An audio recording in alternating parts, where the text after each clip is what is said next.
Hello, Star Trek fans. Welcome to ReBingeIT. This is the ReBinge Star Trek Voyager podcast. My name is Kim. And my name is James. And we are rebinging Star Trek Voyager from the beginning, one episode at a time.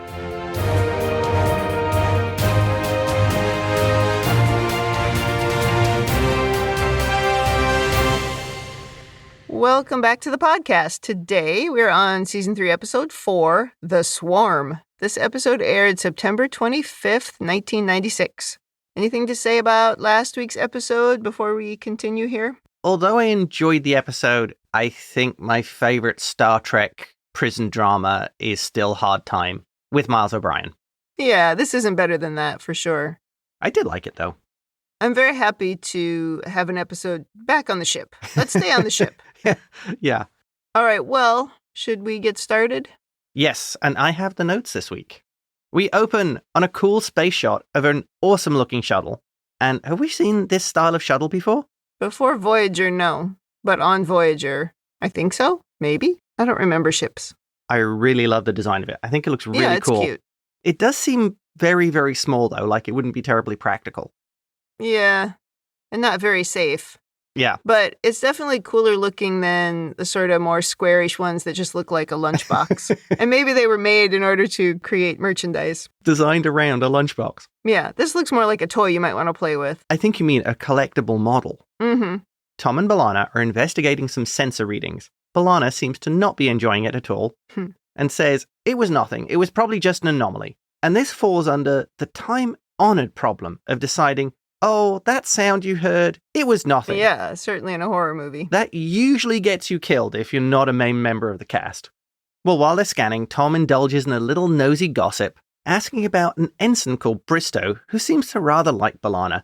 There's a little banter, which I don't think you would really do with someone that you weren't a close enough friend with. Well, I do like that B'Elanna just basically tells him it's none of his business.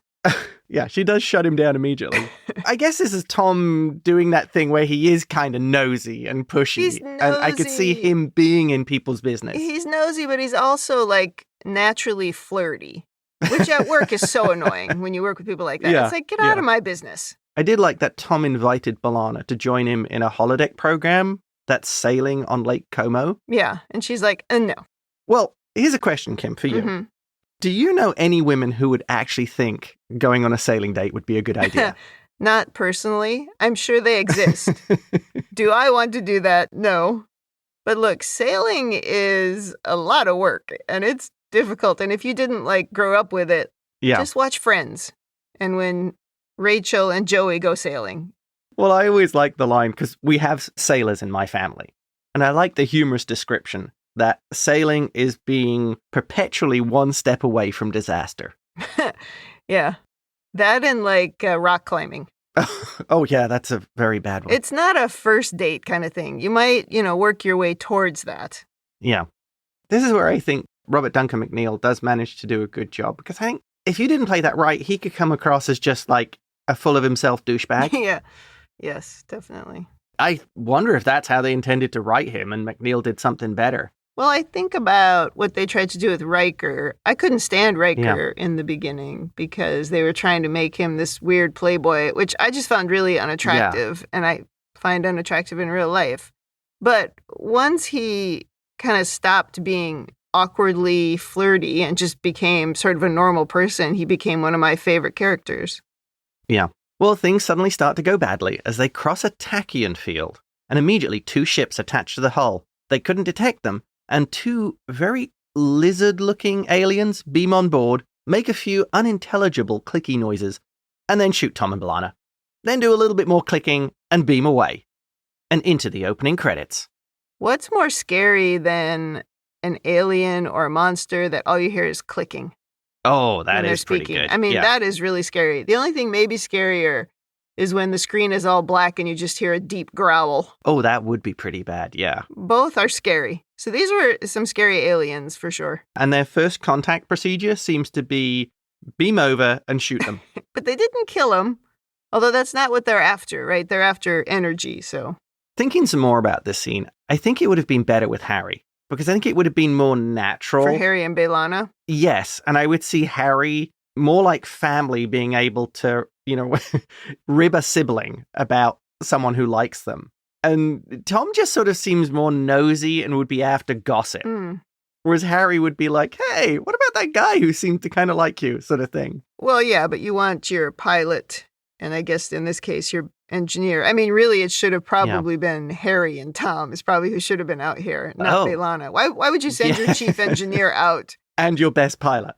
And your best pilot, yeah. Well, because there's only so many people in the main cast. I don't remember how soon they start the relationship between B'Elanna and Tom, but, I wonder if they were thinking about it already at this point and trying to establish at least a relationship between them, that they talk to each other. Oh, that's a good point, yeah.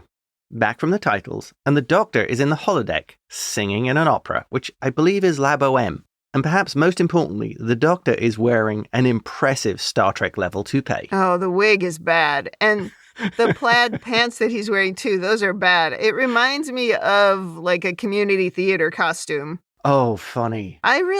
Okay. Remember how on Deep Space Nine we had the singing guy? Oh, Vic Fontaine. And I really found him annoying. I mean, except for like 1 or 2 episodes. And, we got so many emails of people telling me to please stop criticizing Vic Fontaine. Well, a much beloved character. Well, I'm going to open that door for more people to complain to me about what am I talking about. This scene with him singing is a freaking waste of time. This is Really? Why is that? I don't care. I don't care about the holographic Doctor singing and singing opera. And the scene was way too long. It's like, you can tell me it's happening or show me it for a second or two, but this scene went on forever. And then he argued with the diva, who's a holographic character, a meaningless argument forever. Yeah. Just for the moment where he forgets something. It's like, come on. People are going to be mad at me about that, but I just thought this was a waste of my time. I would agree. It did go on a little long. Yeah. And it's kind of funny actually having a holo program arguing with another holo program. Yes. Fortunately, the scene does eventually end with the Doctor being called to sickbay. And in sickbay, the Doctor is treating Tom and B'Elanna. Their nervous systems suffered trauma from a neuroelectric weapon. They've got no idea why they were attacked, and Janeway orders Tuvok to find out why. Kes reports that Tom doesn't seem to be responding to the treatment, and we get the first hint of something going wrong when the Doctor can't remember where he put his retinal imager. He brushes it off as a side effect of the unpleasant conversation with the holo diva, but the Doctor does look concerned. Well, it's the second time because he also forgets his lines in the opening scene. Well, I think this was the more important one because this is his area of expertise. Right. And initially watching the holodeck scene, I thought it was just for a little bit of humor that he could forget his lines. I guess you could have interpreted it that way. He does say something here about, I guess, that encounter with that horrible diva in my opera, it affected me more than I thought. It's like, everybody should be worried if the hologram is saying that. Yeah. Somebody was mean to me. I can't think anymore. It also reminded me of, like, when you lose something and because he's asking Kes, did you move this? Did you do this? That reminds me of when you set something down and you're asking me what I did with it. And I'm like, I didn't touch it. I'm cutting that out. No. That has never happened. Oh, the worst one was the car keys. What did you do with my car keys? Why would I have your car keys? And where were they? On the top shelf in your room, in your lab. I deny all knowledge of this ever happening. I still don't know how that happened. It's your first husband or something. Oh, yeah, sure. I like here when Janeway and Tuvok leave, they never check on Tom. They check only on B'Elanna, and she's like really closely looking at B'Elanna, wants to make sure she's okay. And then she's just like, okay, we're out of here. And Tom is still unconscious. Well, they've got a backup pilot. They don't have a backup first engineer. Oh, no. No, because they killed him. That's true. Yeah. They killed him. What was his name? See, I've already forgot. I want to say Hogan. He's been gone for like 3 episodes and I've already forgotten his name. Yeah, he's gone. That's why it's better when I give people nicknames, because I remember the nickname. Now in a briefing, Tuvok has only been able to receive a single repeating message of the alien clicking sounds that apparently the universal translator cannot decipher. The universal translator just keeps saying, all I hear are clicks. Janeway calls on Neelix's expert knowledge, which I think maybe you should do before entering some weird uncharted region of space. Just saying. I have a lot to say about that. Neelix has never met these people, but has heard that ships that enter their space either disappear or return with all the crew dead. Okay. They really don't want people violating their territory. This is enough information to go the other direction. Yes, that would be a very good idea. It's one thing... I think another idea might be for the aliens to put up a really big keep out sign. Well, I think that's what they're trying to do. I think that's what their message is, but we're just not able to interpret it, and maybe nobody is able to interpret it. But I think Neelix said something similar in the one where we were all having delusions. Oh, yes. Right? The Persistence of vision was that one? Yeah. And that was also quite dramatic, although at that point it was too late. We were already in the space. But here, instead of the ships just going in and disappearing, it's like they come out and everybody's dead. Okay, right. I don't need to go in there. I do think you need to be planning ahead, though. That you should be maybe mapping your path and going, Neelix, do you know anything about this area or space?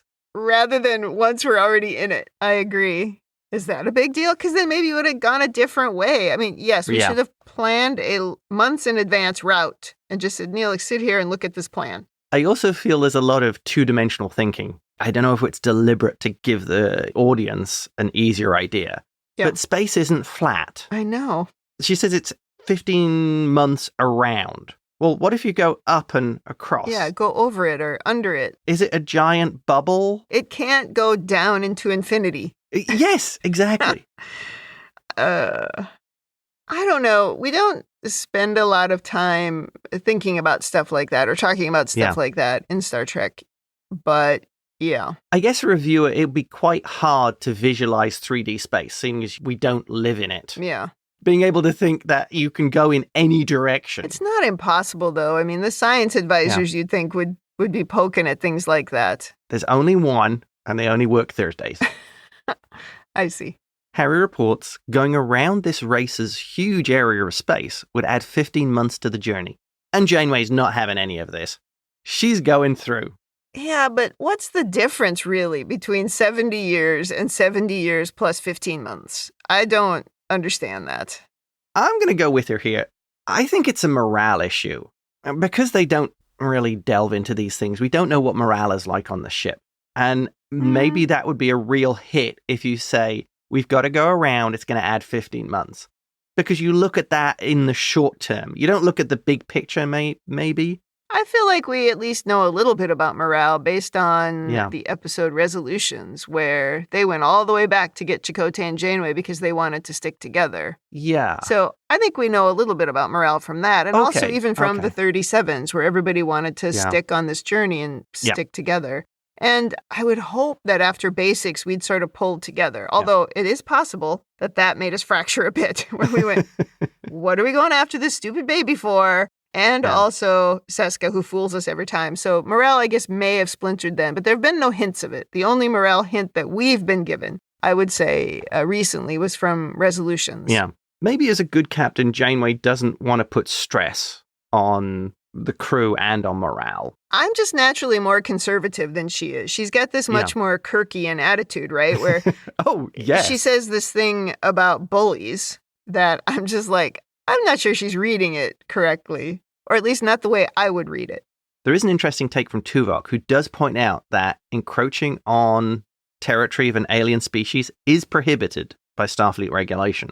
He keeps trying. It is funny that it comes from Tuvok, because he's Mr. I'm trading the cultural database for the Sakarian trajector. It's okay when I break the rules for the captain. Yeah. I think this is a more important moment because, very importantly, this is the point we've got all the way to season 3 that Janeway is openly saying to hell with regulations. We've had episodes like Resistance where she's traded with people who are freedom fighters, but this is the first one where she's actually said, we're going through. It doesn't matter what the regulations are. Well, I think there's a difference between what she's viewing as Starfleet ideals and what she has to do to survive and get by. For example, when she didn't want to deal with whatever that race was that sort of caused the Kazon to exist. Oh, yeah. When she didn't want to do that, or when she didn't want to give technology to the Kazon. Yeah. Those are different. Those are things, well, first of all, she kept saying it could change the balance of power in the quadrant, right? That could be disastrous. But also she doesn't want to cave in and not still have the stand-up ideals of Starfleet. It's not that she wants to follow every rule to the letter. Yeah. But I would say, remember a couple episodes ago when she was talking about how those guys like Kirk and Spock would have gotten thrown out of Starfleet? I mean, it's quite similar. They just made decisions because the rules just didn't make sense. I believe we're starting to see that build to peak Janeway, the true frontier captain. And my only comment is, woohoo, let's go for it. Yeah, it's not what she wanted to be, but it is the situation that she's in. I like this about Janeway of the flexibility of at the end of the day, she's a realist as much as she's a Star Trek captain. Right. She tells Tuvok she's not wasting 15 months just because they've run into some bullies, and tells the senior staff to come up with a plan to cross that border as quickly and quietly as possible. I'm not sure she knows what that word means. Bullies and murderers are two different things. They're not just jerks. I mean, Neelix is talking about people who are killed by them. So it would be better to say to be stopped by a bunch of psychopathic murderers. Yeah, well, at least that's truthful. I mean, bullies are generally not really murderous. They're just obnoxious, and they're usually cowardly at their center. But that's not what we've got going on here. It's not about them just making a show of power. Yeah, it's something else when they're actually killing people who cross their border. I just don't think we do enough research here. We don't talk about this enough. We don't look into this enough. She just decides we got to find a way through. Back in sickbay, the doctor is singing opera, which I'm sure you're very pleased about, Kim. No, I don't mind the singing here and there. I just didn't like that opening scene. It was way too long. I did look this up, and apparently Robert Picardo is an accomplished singer. And he did actually sing in Voyager. And we hear it again, I know. There's a whole episode devoted to it. The doctor explains to Kes he's begun a thorough study of opera, describing it as quite satisfying. He actually seems to be pretty happy about it. Like, as a hologram, he's actually enjoying this activity. Side note as well, during the scene, he's scrubbing up for the operation. Why would a hologram have to scrub? Couldn't he just set the holomatrix to briefly raise the temperature on his hollow skin to like 100 C? I mean, that would kill off anything on it. And this, I think, was the first indication that the science advisor was on vacation again. Well, I also took note of that because it is funny to think of a hologram having to scrub in for surgery. That is very funny. However, I will suggest two things. Okay. One, perhaps it's part of a ceremony. You know, it's like a ceremonial thing. Before surgery, you do the scrub in. And so he just does it, whatever. Because, humans programmed him. Yeah. More likely, maybe this is a sign of him being broken. Oh. Maybe he doesn't normally do that or need to do that. Oh. But he forgot. Wow, that's a really good one. You're seeing more of the degradation of his program. Yeah. That's good headcanon, Cam. It does stand out when you're watching it. You're like, wait a minute. The doctor begins the procedure on Tom and then looks confused, asking Kes, what's the first step of this procedure? And he tries to hide it by framing it as a quiz for Kes. Yeah. Are those deviousness algorithms kicking in here? And then things get worse. He tells Kes, I can't remember how to perform this operation. But let's do it anyway. Why did we not stop? We didn't stop. Instead, we tried to walk through it. I would agree. I think maybe you should stop and reassess what the problem is rather than pressing ahead and hoping that Kes can follow instructions from a data pad. And the person who didn't scrub in, Kes, did the whole procedure. What is happening? It seemed like Kes was reading to him what to do. She was. Fortunately, Kes's training has worked well and she's able to take over from the doctor when he completely loses it. I'll also note that Kes does say, well done, I think you've done it. And it really was just Kes doing it. Yeah, she needs to learn to take credit for her own work and not let the guy in the room get the credit. Come on. I thought that in this scene, Kes's wig was pretty bad. It was quite chunky, and it looked literally like it wasn't fit on her head properly. Yeah, her wig is bad in this scene, but in the very next scene, it looks like they fixed it. Maybe the good hair person was in that day, but not the day before. Now in sickbay with Janeway, B'Elanna reveals the doctor's memory circuits are deteriorating. Janeway notes the doctor's program was never designed to be up and running for as long as it has been. So I guess this is some more of those analog computers that they're using where the bits just fade away. Why would circuits be degrading? And if their circuits are so bad that you can't run them for more than, however many hours, it's like, what's happening to their technology? This is where I feel this episode, when it comes to computers, largely goes off the rails. Because they're using words I'm pretty sure they're just finding and throwing in. Well, I would say this. I think after we talked about this a little bit yesterday, because you and I both were struck by this, like, wait a minute. If the circuit is a piece of hardware, how is that actually happening? Yeah. I Googled a little bit about whether or not the word circuit was used to describe anything in the human body. And apparently it can be used in a general sense to refer to any sort of path that electricity or some kind of a signal is traveling through. So it can be used to describe something in your brain. Like a doctor could describe the neural pathways in your brain as circuits. Yeah. And so if we look at it that way, maybe it makes more sense. You know how sometimes you say to me, that's a stretch. Well, I feel this is very much they're trying to write a story and just throwing words out. I mean, that is how it feels. It does feel sloppy, but it's possible that I think you can adapt to accept that we aren't talking about a physical circuit, but the pathways connecting his neural net. Yeah, interesting. Otherwise, you're like, what are you talking about? Unfortunately, the solution to the Doctor's problem is to reinitialize his program. So turn it on and off again, or is this like a hard reset on your phone? I think it's a hard reset of the phone. B'Elanna can do this, but it'll mean he'll lose all his memories for the last 2 years. This is great here because Janeway actually asks him how he feels about this. She's treating him as a person, like a member of the crew. Mm-hmm. And unlike Tuvix, she doesn't secretly hate him. Oh. But being a good crew member, if he can't help in his role, he's useless. So Torres should just start the reboot. Is this sending a message that if you're not a productive member of society, you should just be reinitialized? No, I think it's just bringing up the conversation about he is a part of the ship, really, this doctor. Oh, yeah. It's a very big risk for us not to have a doctor. Yeah. It's not a very big risk for us not to have a Kes, for example. I guess this is also a very Starfleet thing of kind of sacrificing yourself for the good of the ship. Yeah. He's learned that, so he's kind of doing the same thing. I don't understand why we never talk about things like what he has learned medically would be quite helpful for him to maintain. Kes says something about, think of all the friendships that you've made. It's like, yeah, but that's not necessarily helping the ship.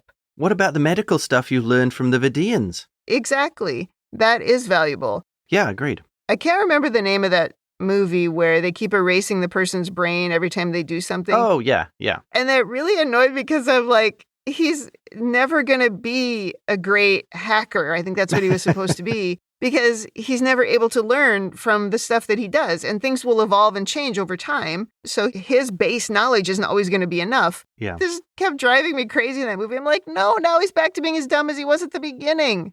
And it's the same thing with the doctor to me. You're going to reset him back to, not only are you going to have to reteach him how to get along with people, but everything he's learned is gone. Yeah, so you could lose actually valuable medical information. Right, right.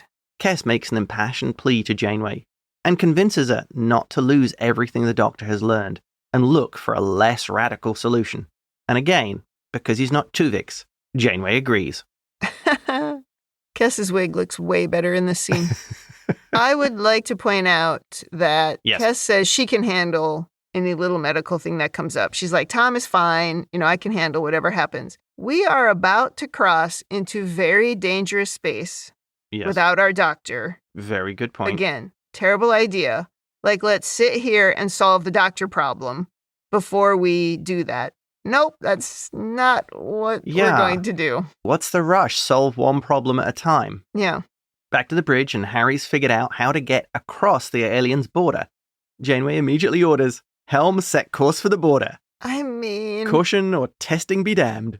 Yeah, exactly. That's what I put in my notes. We didn't even run a simulation. We didn't test anything. We didn't have a discussion. And Tuvok is over on the other side going, look at those two brown nosers, because Chakotay and Harry are like really going, look how smart we are. Look what a great plan we have. Well, you do get a great look from Tuvok. Yeah. That kind of made me laugh. This is so wild and reckless. We don't have a doctor. We don't know anything about this. We don't know if this thing is going to work. Like, why don't you send in a shuttle, unmanned, and test it? That's a good point. That would be way too cautious. It's the database administrator in me still wants to be a little bit careful about my systems. Oh, yeah. B'Elanna is working on the Doctor. She doesn't know why the circuits are degrading. And we head off to the holodeck to run the Jupiter Station diagnostic program.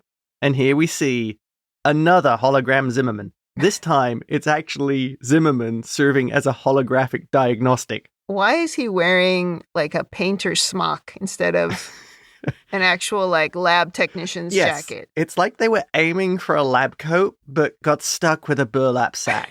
Just put this on. It is so out of place. I thought they also made a nice touch of how Zimmerman's hair is kind of messed up. Oh, yeah, and it's much longer looking. Right. It's a nice touch to set him apart from the Doctor.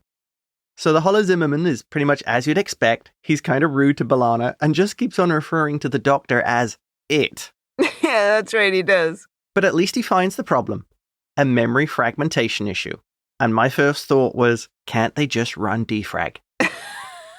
Like, remember how you used to do with old spinning hard disks? Yeah, you would, like, stare at that screen with the little boxes on it as if you were playing Minecraft. And then you would wait for hours, and then when it would finish, your computer would be dead anyway. That's what I remember about defrag. This is where I think the science advisor came back from holiday, because you could see memory fragmentation as a real problem. And maybe even the program's overriding parts of itself, because its memory allocation routines have just exploded. Yeah. There was some really iffy coding in its malloc routine, and it's running out of memory. It does make sense, actually. I'm glad we addressed it, at least, that this thing that was intended to only be used in cases of emergencies has now been on for 2 straight years. Right. It does make sense that it would run out of memory. It probably would have happened sooner. Well, Zimmerman says it was only designed for 1,500 hours tops. Oh, I didn't remember that. But yeah, so I think we've exceeded that by quite a bit. So I'm glad we at least touched on it. It was maybe a little hokey, but it needed to happen. Well, the Doctor is starting to get really bad now. He's not remembering even how long he was activated. And Holo Zimmerman isn't much help either, basically saying the program just needs to be reinitialized. Why are all the holograms rude in this episode? You've got the one in the singing scene, and then you've got Zimmerman, and he's kind of a jerk. They've all been set, the little dials all been set to rude or evil. Yeah.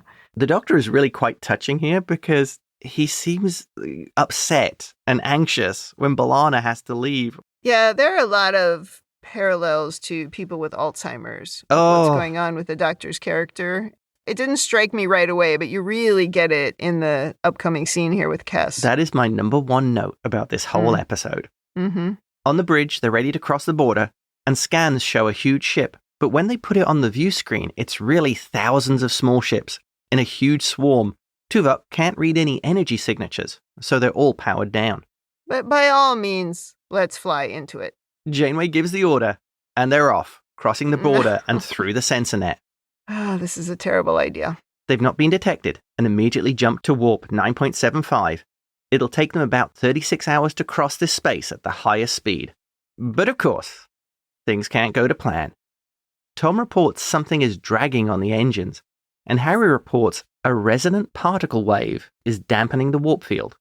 Now, I assume this particle wave was because of Harry's shield modifications, or is it something that the aliens did?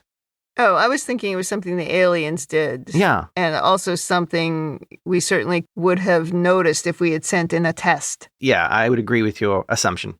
Back to the holodeck, and Holo Zimmerman is looking at the Doctor's program, and also being quite rude. He finds the problem is the Doctor's personality subroutine has grown by some astoundingly large number. That's supposed to mean something. 15 gigaquads or something. Yes. Describing his program as full of useless information, like friendships with the crew. It is funny that he has too much personality to remember important things. Yes. Kes now joins them, and Zimmerman is horrified the Doctor has been studying opera, declaring it wasn't programmed to be a tenor. That was funny. I did like the interaction with the very rude original Zimmerman. Yeah.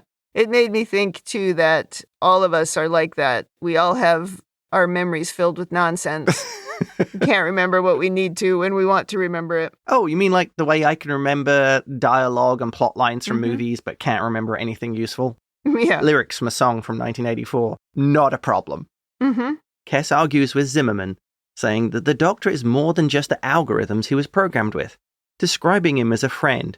But tragically, the Doctor has now reached the point he can't even remember Kes. And this is where it's like, oh, this is Alzheimer's. This is terrible. And a little bit too close to home as well. Yeah. Back to the bridge. Voyager's still not been detected, and they run across a damaged ship. It's not part of the swarm and has one survivor on board. In sickbay, we see an alien with quite impressive makeup, and he relates to Janeway how their ship was attacked by the swarm. Thousands of little ships attaching to their hull and extracting their energy. And then they beamed on board and killed the crew. He asks Janeway to tell his people what happened, and then dies. And during this whole scene, we see how bad the Doctor is. He has no idea what he's doing and just makes pronouncements like, he's a very sick man. And Kes is actually doing all the medical work. Yeah, I mean, they're playing that for laughs, but it's not funny. Oh, When you think about it as Alzheimer's, it's tough to watch. Though what is funny to watch is Janeway talking to this guy that just looks like an absolute zombie. And she's carrying on just a normal conversation with him, which is pretty funny. Back to the bridge again, and Tuvok reports they've detected a vessel and a small ship attached to the hull. It's part of the swarm, and it detaches from the ship and then stops right in front of Voyager. This is why we never should have stopped. Why did we stop? I also think this is why you should be a little bit more careful with what you're scanning for. Janeway tries talking to the clicking aliens, and Harry's got the translator kind of working, and the general idea of the alien response is, too late, you should have listened. Yeah, that was scary. Then it shoots a polaron burst at Voyager. It doesn't do any damage, but Harry reports it's changed the shield polarity. Chakotay describes it as, Voyager is now lit up like a Christmas tree. And then we see the swarm is powering up, and it's in pursuit. Back in sickbay, the Doctor is now getting upset that he can't leave sickbay. He's even forgotten that he's a hologram. He's going in and out of remembering who Kes is too. And to make matters worse, his hologram starts glitching. This is rough. Yeah. Well, the swarm is chasing Voyager, and Janeway orders battle stations as we cut to such a cool space shot of Voyager being chased by these thousands of ships. I mean, I didn't count them, but there's a lot. Yeah. Back from an ad break, and the ships are now in weapons range, but they're not firing, and they can't detect any weapons signature. Kes goes back to the holodeck to get the Zimmerman program to come up with a solution to fixing the Doctor. She suggests the idea of grafting the Zimmerman program matrix onto the Doctor to restore his original program. Seems smart. Zimmerman is not sure it's going to work, but he's going to give it a try. And I thought this was interesting because Kes sort of makes an appeal about how the Doctor's become more than his programming. And I'm wondering if the Zimmerman diagnostic, as its core, is a Zimmerman. Whether it's envious of the Doctor, because the Doctor so massively exceeded its programming. And as there seems to be an ego aspect to Zimmerman, the person it's modeled on, maybe this diagnostic has the same thing of, oh, I could become brilliant like that. So I think Kes, sort of took the right approach here, of it, the way she appealed to it. I don't think we see any signs of envy. Yeah. But yeah, he could have just said, well, why don't you graft his memories onto mine? why don't you go the other way? But he doesn't exceed his programming yet. He is just a program. And this is probably something similar to how the Doctor would have been in the early days. Returning to the swarm chase, this is just a really great effect shot as we get a much closer look at Voyager being chased by these ships. And they look very insect-like. Yeah, they're creepy. Harry reports shield strength just dropped to 0. Apparently the little ships can emit an interferometric pulse, which completely cancels their shields. If ever there was an oh crap moment, here it is. Yeah. Janeway's had enough and orders a phaser sweep.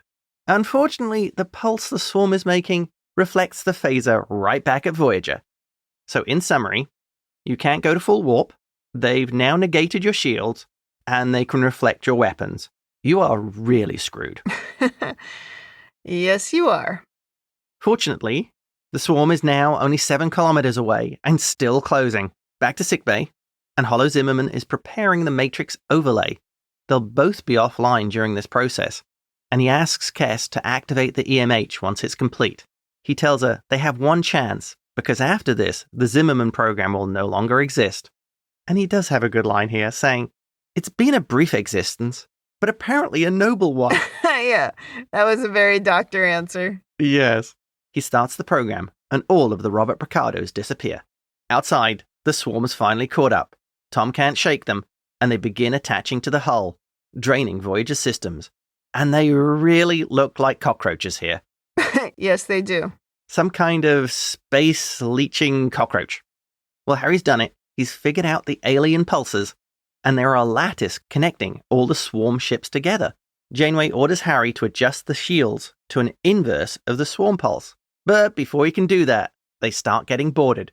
The aliens start beaming straight onto the bridge. One crewman goes down, but Tuvok takes out one, and Janeway, and Chakotay takes out another. Janeway finally gets to use the phaser. That's made her day. Yeah, I'm surprised she doesn't keep the really big one, like, behind her chair. Oh, yeah, the one from last episode. Yeah. What happened to that one? Yeah. That's like hanging on her wall. Oh, that's in her ready room. Over her fireplace. Yes. Tuvok has a phaser lock, and we go to a space shot of the swarm ship getting phasered. And it works. One explodes, and then all the others attached to Voyager begin exploding. I'd really be worried about hull damage from all these ships exploding while they're attached, and you don't have shields. Well, and we shook up the ship here so much that Janeway's bun came loose. Oh, I have a note of that. Oh. Beams falling from the ceiling, Janeway's bun getting messed. Yeah. Those are the two signs things are getting serious. Well, this all works. The swarm begins moving away, and Voyager's safe.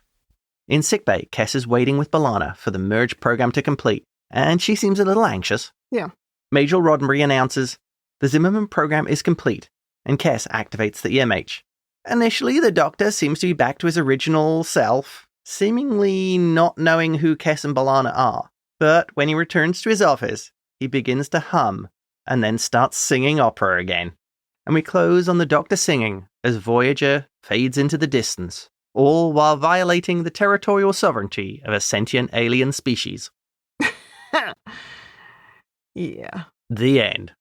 I thought B'Elanna was quite funny in this scene, and in a few other scenes. She was really good in this episode. I'm not exactly sure why, but she was really smooth. In this scene, she says, "I have a terrible headache."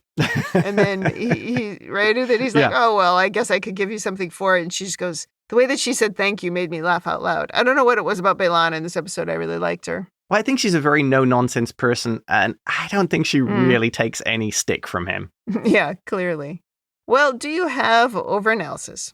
Yes, I have some analysis, and I have some points I want to bring up. I thought the costumes actually were pretty good in this episode for a change.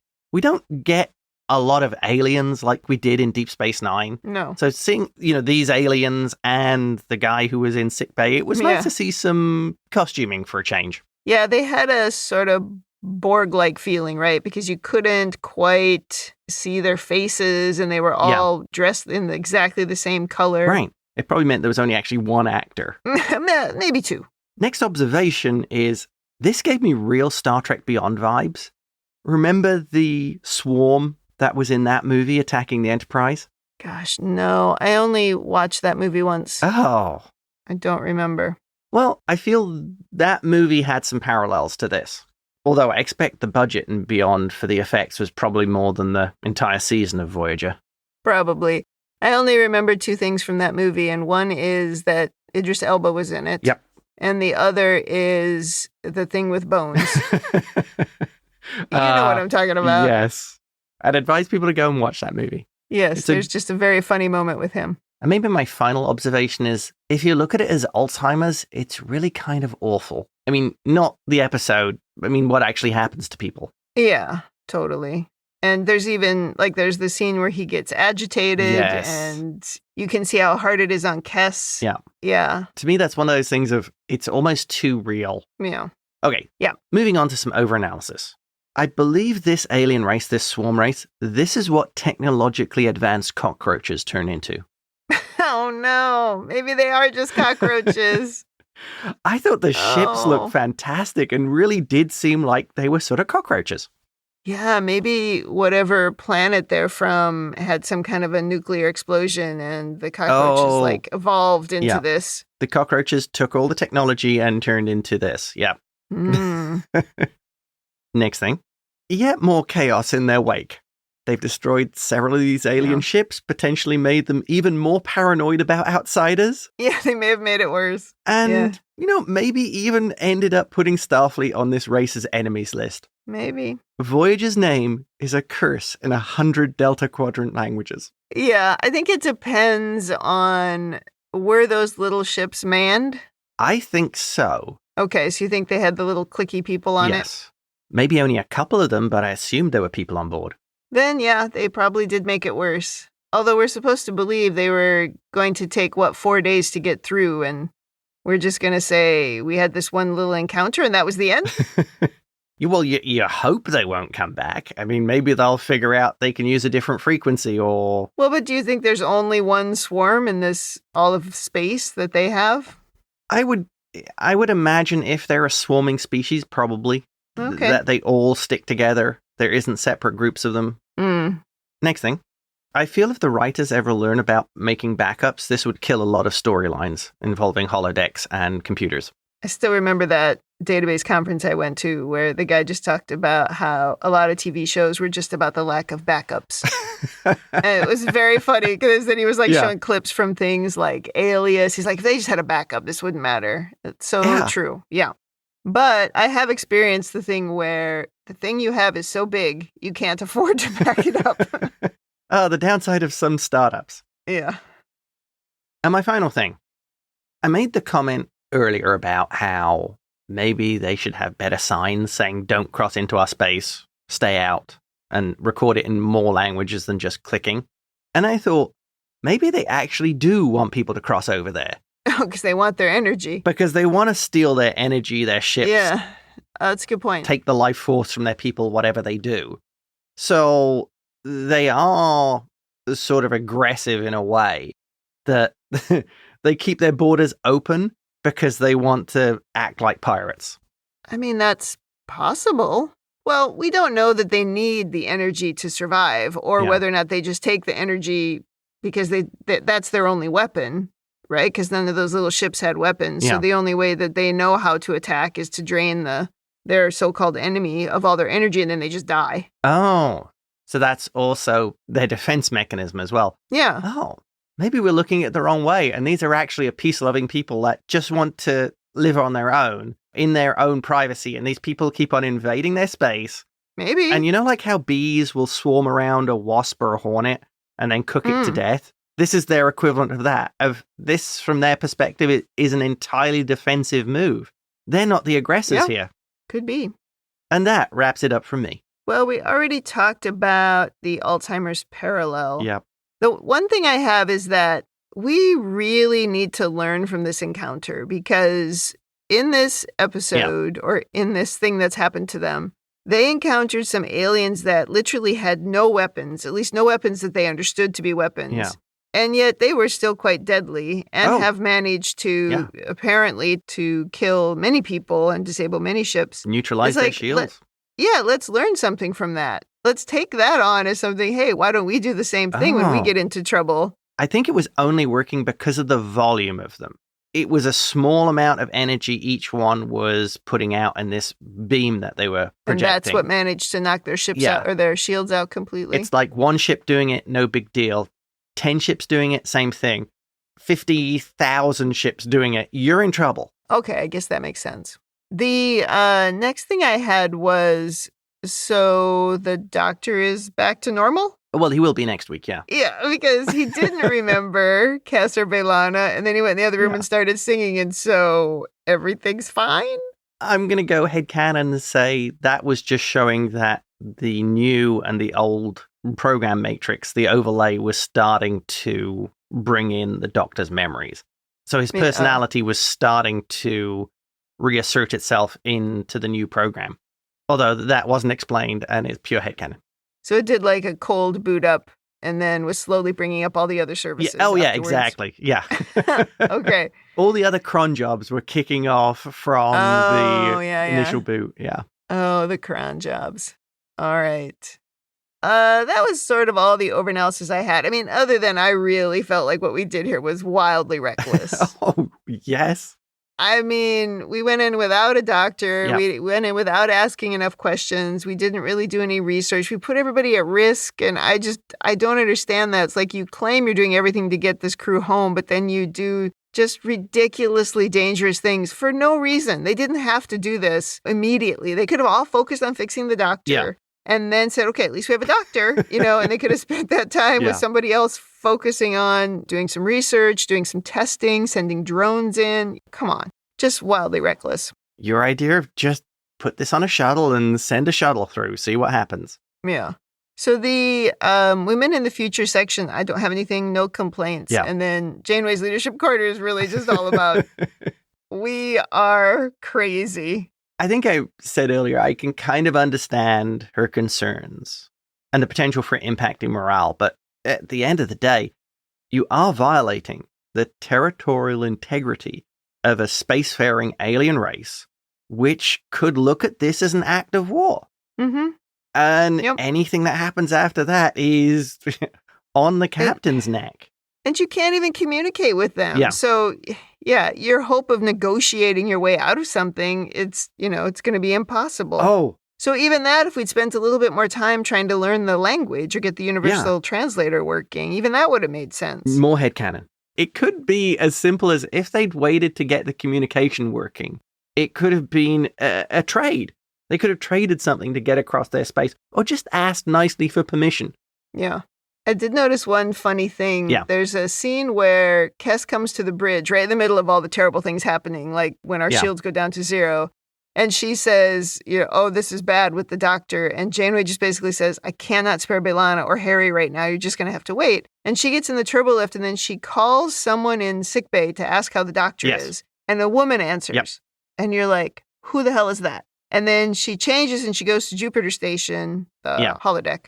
And then she goes back to sickbay, and there's some random science officer, at least in yellow, standing by the door, like they're standing guard. Who is that person? Is that the person who answered the call? Why are they there? What are they doing while we're all almost getting killed by the clicky aliens? I did exactly the same thing. I'm like, oh, was that the woman who was in sickbay looking after him when Kes had to go to the bridge? Well, it's out of place. Was she science? Because she had yellow. Well, she had yellow on. I guess she doesn't have to be science. Tactical security. Yeah, she could be security because it looked like she had a phaser. She did look like she had a phaser.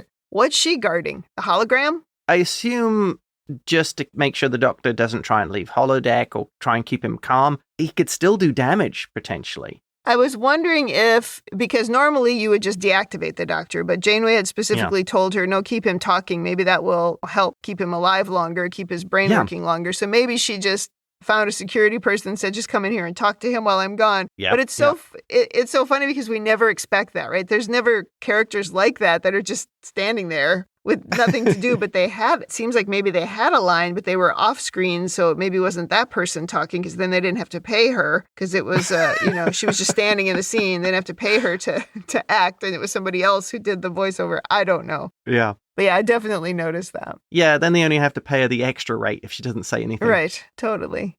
When you've watched enough Trek, stuff like that stands out. And that's why we both noticed it. Well, let's go to rating. Thumbs up, thumbs down, or neutral. What is your rating? I am going to give this a thumbs up. Mm-hmm. I did like the effects. I really liked the performance of Picardo. Oh, yeah. But I feel these are two great storylines that could have been individual episodes in their own right, and we could have really expanded the Janeway breaking the rules, breaking sovereign territory, making it a little bit more risky. And at the same time, I think we could have had an episode that really further explored the Doctor becoming a sentient being. And I think there's enough story there to do 2 episodes. But a thoroughly enjoyable Star Trek episode. I think we saw this episode very similarly. Like my note says, somehow this episode is both ridiculous and great at the same time.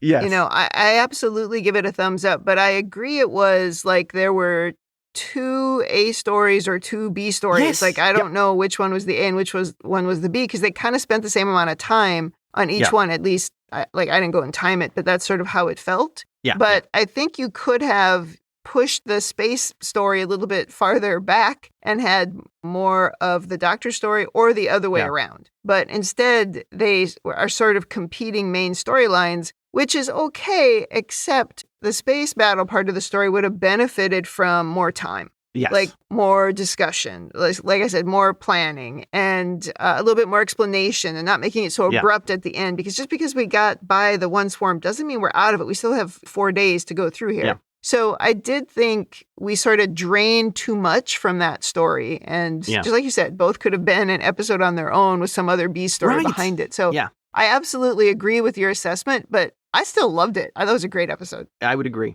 This is one of those Star Trek episodes where we're like, oh, pick. Oh, wasn't that great? Oh, that was so good. I totally would watch it again. I'd 100% watch it again. I think it's true. I mean, we do pick on it, but I'm an absolute thumbs up. I really enjoyed this episode. Agreed. Okay, then that wraps up Season 3, Episode 4. Come back next week for Episode 5. In the meantime, if you'd like to send us your own overanalysis of this or any episode, or if you just want to say something nice, you can email us at ReBingeIT@gmail.com, or you can hit us up on Blue Sky, YouTube, Instagram, Threads, or you can join the Facebook group, facebook.com/groups/Star Trek TTM podcasts. Thanks for joining us on the ReBinge Star Trek Voyager podcast. That's it for me. And that's it from me.